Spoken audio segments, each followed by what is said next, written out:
La suite de BFM Story, bienvenue si vous nous rejoignez, 23e jour de grève, plus que leurs collègues de 95, ils sont toujours là, les grévistes qui maintiennent la pression, qui occupent le terrain. Regardez toutes ces actions qu'on a eues aujourd'hui, distribution de tractage à Toulouse, à Marseille, en région parisienne, et blocages de dépôts qui se poursuivent, notamment à Vitry-sur-Seine, avec le soutien de Philippe Martinez qui est venu voir les grévistes ce matin, soutien aussi de plusieurs partis de gauche, en gare de Lyon, un des principaux bastions grévistes de la SNCF et la RATP, avec notamment Fabien Roussel, qui était là ce matin en gare de Lyon, qui est là ce soir sur le plateau de BFM Story. Bonsoir à vous, vous êtes secrétaire national du Parti communiste français. Bonsoir. Bonsoir Benjamin Amar. Bonsoir. Vous êtes membre de la direction nationale de la CGT et auteur de Les combats du clair-obscur aux éditions Un point, c'est tout. On accueille également au plateau Charlotte Lecoq, députée La République En Marche du Nord, bonsoir. Et Camille Anglade, chef du service politique de BFM TV. Fabien Roussel, le message que vous avez voulu donner ce matin en allant voir les grévistes, c'était quoi? C'était quel message? C'est que 23 jours de grève, c'est long. C'est extrêmement long pour les grévistes, pour les Français qui souffrent du manque de transport. C'est long pour tout le monde. Et donc le message, c'était d'abord d'apporter le soutien à ceux qui font grève pour tout le monde, mais aussi d'interpeller le président de la République, parce qu'il va prendre la parole mardi prochain, le 31 décembre, pour les vœux. C'est ce que vous avez dit ce matin. Et il faut qu'il annonce le retrait de la réforme pour apaiser le pays et retrouver les voies du dialogue, et que l'on puisse sincèrement pouvoir discuter de tout pour pouvoir améliorer ce système de retraite. On reviendra sur sa prise de parole le 31 décembre, mais avant, moi j'aimerais revenir sur ces images là ce matin, parce qu'on le sait, c'est une bataille d'images aussi qui se joue. Il y a cette polémique depuis plusieurs jours, depuis qu'on a appris qu'Elisabeth Borne était partie à Marrakech. D'ailleurs, elle est revenue, on y reviendra également, et elle l'a fait savoir. Emmanuel Macron qui est au fort de Brégançon. Est-ce que c'est aussi une stratégie là des syndicats de montrer que vous, à l'inverse du gouvernement, vous êtes sur le terrain, vous êtes mobilisés avec du tractage, avec des opérations? Alors d'ailleurs, moi j'étais à Vitry avec Philippe Martinez au dépôt de bus. Voilà. Mais, non, mais le message est simple. Vous savez, à la CGT, on essaye de ne pas dissocier les paroles et les actes.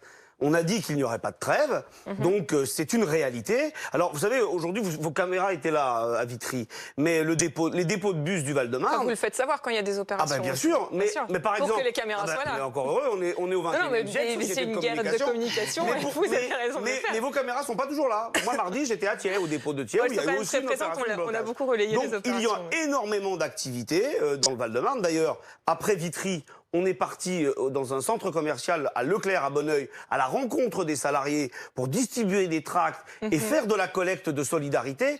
En 1h30, on a récolté 800 € pour les grévistes. L'accueil des gens qui, effectivement, vivent la grève depuis le 5 décembre, il était à 80% très chaleureux. C'était une des marques de soutien. Donc c'est à la fois, effectivement, la bataille de l'opinion, nous, on l'assume. On l'assume d'autant plus facilement qu'on est en train de la gagner à plat de couture. Donc voilà, et effectivement, on nous avait promis, pendant cette période de vacances, on nous avait dit, voilà, les Français, ils sont contre le maintien de la grève pendant la période de vacances, et ça va basculer l'opinion. Et pas du tout. Je vous le dis ce matin, c'est dommage qu'il n'y avait pas vos caméras aussi à Bonneuil, c'était assez sidérant. Elles peuvent pas être partout, nos caméras. Non, mais c'est très bien. Charlotte Lecoq, est-ce que ce que dit Benjamin Amar est vrai d'une certaine façon? Pour le moment, en tout cas, les syndicats sont en train, sur ces vacances de Noël, de gagner la bataille de l'opinion, de gagner en tout cas la bataille de l'image. En tout cas, moi, ce que je reçois aussi, ce sont des messages à l'inverse de personnes qui nous soutiennent, c'est-à-dire qui nous demandent de tenir bon, qui nous demandent aussi de ne pas lâcher. Donc on a mais ces messages ne sont pas visibles. C'est peut-être plus la majorité silencieuse dont on parle assez fréquemment. Donc il y a aussi des personnes qui souhaitent que l'on aille vraiment jusqu'au bout de cette réforme et qui nous le font savoir. Après, je pense que si on interroge les commerçants, notamment les commerces de proximité, notamment les commerçants parisiens, moi je suis depuis quelques jours là à Paris, quand on entend les impacts que ça a sur leur activité économique, je ne crois pas qu'ils vous auraient accueilli à bras ouverts. Je crois qu'il faut regarder un petit peu tous les impacts que peuvent avoir. On a eu les commerçants tout à l'heure en plateau, mais quand même, moi j'aimerais juste revenir là-dessus. D'ailleurs, pour être complètement transparent avec vous, on a eu énormément de mal ce soir à trouver un représentant de la majorité pour venir en plateau. Alors que bon, les syndicalistes, on n'a pas de problème. Ils viennent très régulièrement en plateau. Est-ce que voilà, vous n'êtes pas aussi en train de donner, en tout cas aux Français, là, pendant cette vacance, de dire Le gouvernement a voulu une trêve et finalement, c'est le gouvernement qui est en train de faire une trêve. Est-ce que c'est pas, même si dans la réalité, c'est peut-être différent, mais en tout cas, encore une fois, en termes d'image, est-ce que c'est pas ça qui ressort de cette séquence? Moi, j'ai vu encore hier Jean-Baptiste Djebbari, Laurent Pietraszewski qui étaient dans les négos avec les personnels navigants. Donc il y a tout un cycle de négociations qui s'est fait lundi, qui s'est fait là encore très récemment. Là, on va avoir une deuxième vague, on va dire, de négociations. Le Premier ministre donc a annoncé à partir du 7 janvier. Mais je pense qu'entre-temps, il y a aussi un temps où on se pose, on prend aussi acte des choses qui ont avancé. Il y a beaucoup de négociations qui ont avancé. Il y en a où des propositions quand même très fortes au niveau de la SNCF, au niveau de la RATP. Il y a des propositions vraiment très fortes qui ont été faites, elles ont été rejetées. Puis ensuite, c'est comment est-ce qu'on arrive à dialoguer quand... Mais pourquoi vous arrivez à discuter avec les pilotes, avec le personnel navigant, et vous n'arrivez pas à discuter avec les Chinois? Parce que je crois que là où il y a à un moment donné une limite, c'est que si la demande, et la stricte demande, et la ligne rouge qui est mise, c'est de dire on veut le rejet complet du projet de loi, ça n'est pas possible. En tout cas, nous, quasiment sur l'essentiel avec les personnels navigants. En ce qui nous concerne, nous sommes déterminés à aller jusqu'au bout de ce projet de loi parce que c'était un engagement de campagne qu'on a pris. On souhaite aller au bout de l'engagement que nous avons pris envers les Français. L'engagement, c'était pas l'engagement du président de la République. C'était le régime universel. C'était de réformer le système de retraite sans allonger la durée de vie au travail. Alors, sans allonger la durée de vie au travail. Or, aujourd'hui, c'est ce qui est fait ou avec un âge pivot ou en augmentant la durée de cotisation. Parce que quand on change complètement... Non, je vais pas un peu vite. Mais que ce soit pour le privé ou le public, où la pension est calculée sur les meilleures années, avec un système par points, la pension sera calculée en prenant les pires années. Et c'est ça qui est fait. Et c'est bien pour ça que ce système par points, ce n'est pas que les cheminots ou les agents de la RATP qui n'en veulent pas. C'est toutes les professions, parce qu'ils soient du privé ou du public, ils vont voir leur pension baisser. Bon, il s'avère que c'est beaucoup les cheminots qu'on entend et les salariés du privé. Alors aujourd'hui, mais c'est pour ça, nous étions mobilisés ce matin avec les cheminots. Je serai moi-même demain sur un dépôt de la RATP à 5h du matin pour aller les soutenir. C'est la partie visible de l'iceberg. Il y a toutes les professions qui aujourd'hui n'en pensent pas moins et qui ne peuvent pas faire grève aussi facilement que cela et qui sont solidaires. C'est par solidarité pour les Français. Oui, c'est par solidarité. Et vous pouvez aussi ouvrir le micro et vous pouvez entendre autour de vous qu'il y a beaucoup de monde qui soutiennent ce mouvement. Ça se voit par la solidarité financière et ça se voit par tous les messages que nous avons. 1 million d'euros, la cagnotte de la CGT. Sur une cagnotte.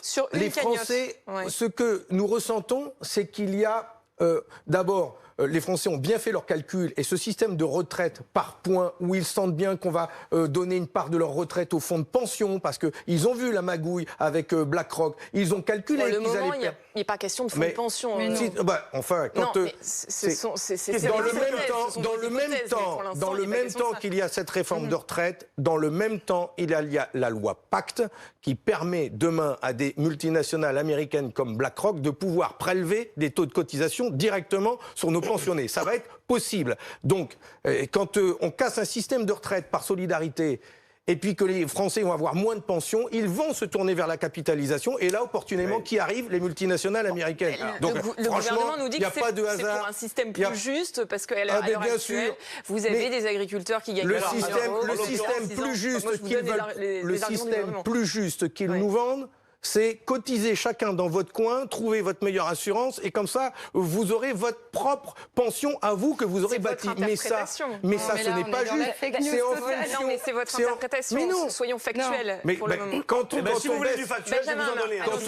on baisse le taux de cotisation à partir de 10 000 euros de salaire, tout le monde cotisera et au-dessus de 10 000, ils ne cotiseront plus que 2,8. Ça veut dire que tous les salaires au-dessus de 10 000 euros seront invités d'aller vers la capitalisation. C'est ça la fin du système de solidarité. Là où vous avez un élément totalement factuel dans ce que dit Fabien Roussel, c'est qu'il suffit d'aller regarder le communiqué de BlackRock. BlackRock, il a fait un communiqué et comme la Fédération nationale de l'assurance, on n'a jamais dit, oui, la réforme Macron, c'est effectivement un système par répartition. Mais quand on veut tuer son chien, on l'accuse de la rage. Et il suffit d'aller voir les communiqués de la Fédération nationale de l'assurance en France ou de BlackRock sur les opportunités de la loi Macron pour comprendre que certains ont la salive au bord des lèvres. Mais juste une chose, quand même, il y a quelque chose qui est très important.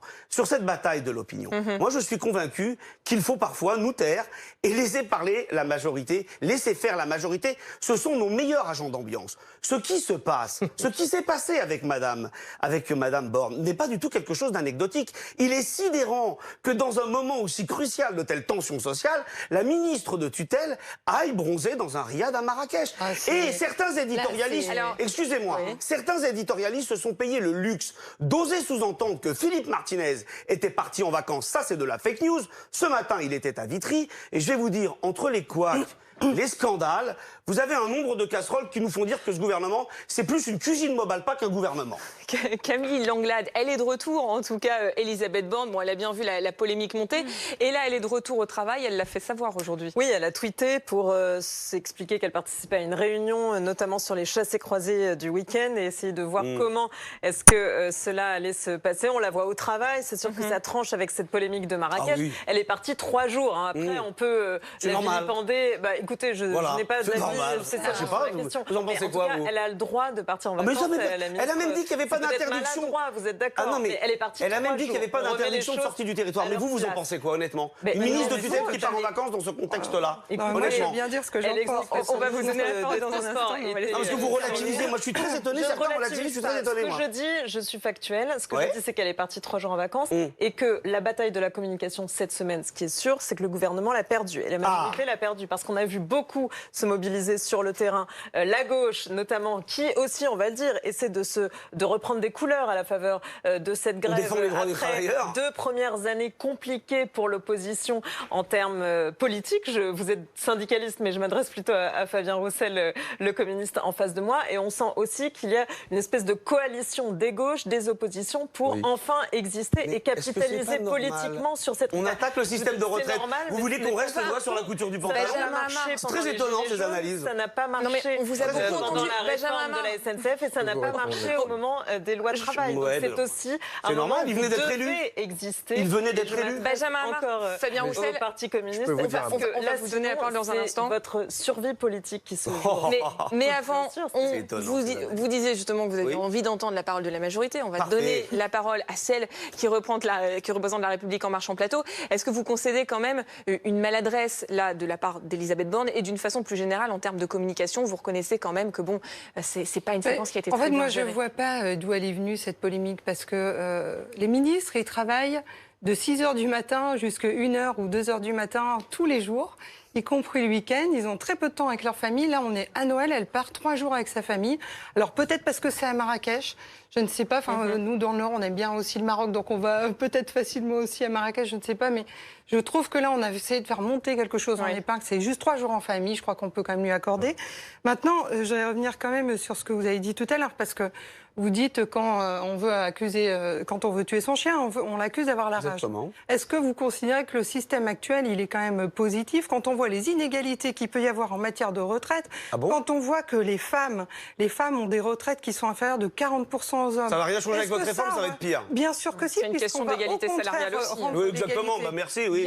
C'est tout. Vous avez tout dit. Pas que vous avez tout dit. C'est une question d'égalité salariale. Aussi les parcours qui sont parfois plutôt assurés. C'est exactement le cas.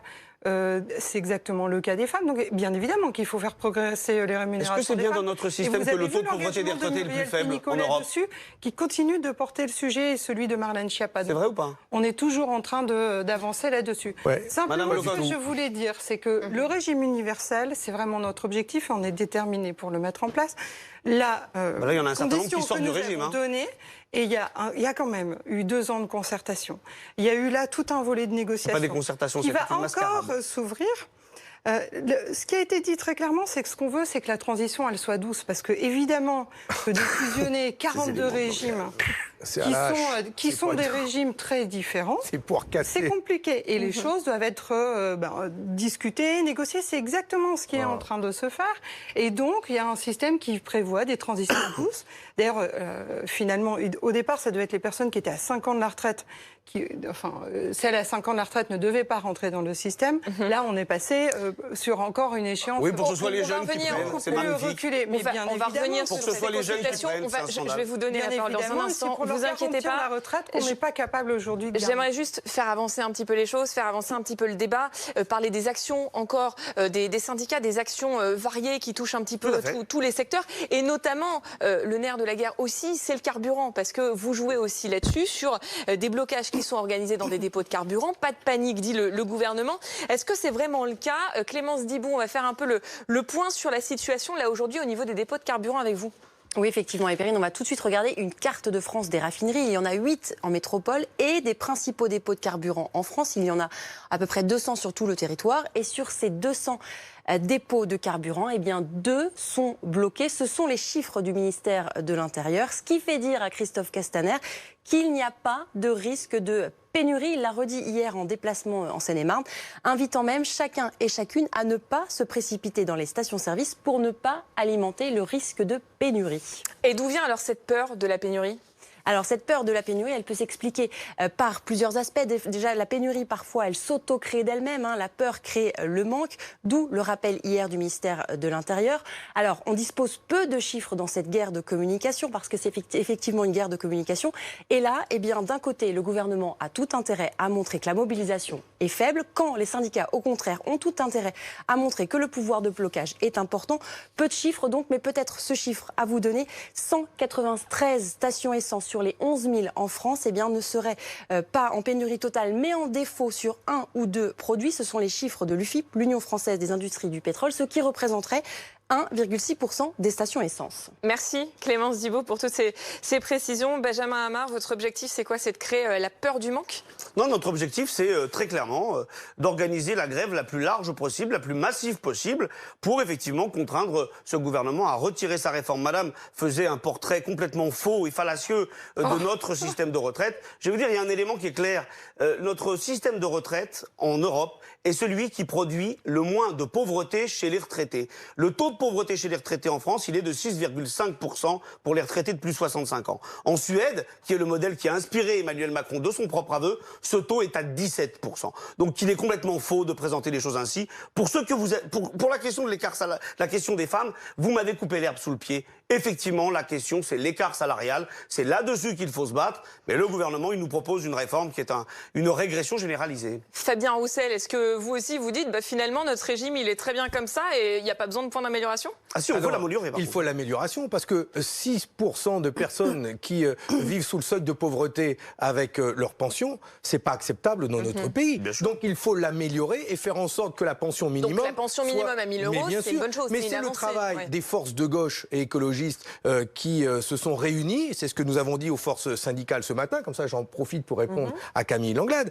c'est que quand nous sommes par exemple mobilisés contre la privatisation d'ADP, c'est facile, on est contre. Tandis que là, nous sommes contre ce projet de réforme de retraite, mais nous faisons des propositions. Nous disons qu'il est possible d'améliorer la pension minimum et de la porter au niveau du SMIC. Nous disons qu'il est possible d'améliorer, de réparer les inégalités salariales femmes-hommes en peu de temps. Et nous disons aussi qu'il est urgent de prendre en compte la pénibilité et nous savons comment financer tout cela sans augmenter l'âge de départ. C'est un moyen aussi pour vous, responsables politiques, de revenir dans le jeu d'une certaine façon. Est-ce que là, ce matin, typiquement, on voyait Philippe Martinez qui était présent auprès de grévistes sur un blocage de dépôt. On l'a énormément vu. Est-ce que ça vous gêne aujourd'hui qu'on le présente, qu'on pourrait le présenter d'une certaine façon comme l'opposant désormais numéro 1 à Emmanuel Macron? Pas du tout. Mais enfin, est-ce que vous pensez un seul instant que nous raisonnions comme ça? On n'est pas des épiciers.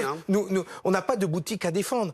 Notre seule logique, c'est comment pouvons-nous être le plus utile possible au mouvement. Et qu'est-ce qu'ils nous ont dit, les syndicalistes, ce matin?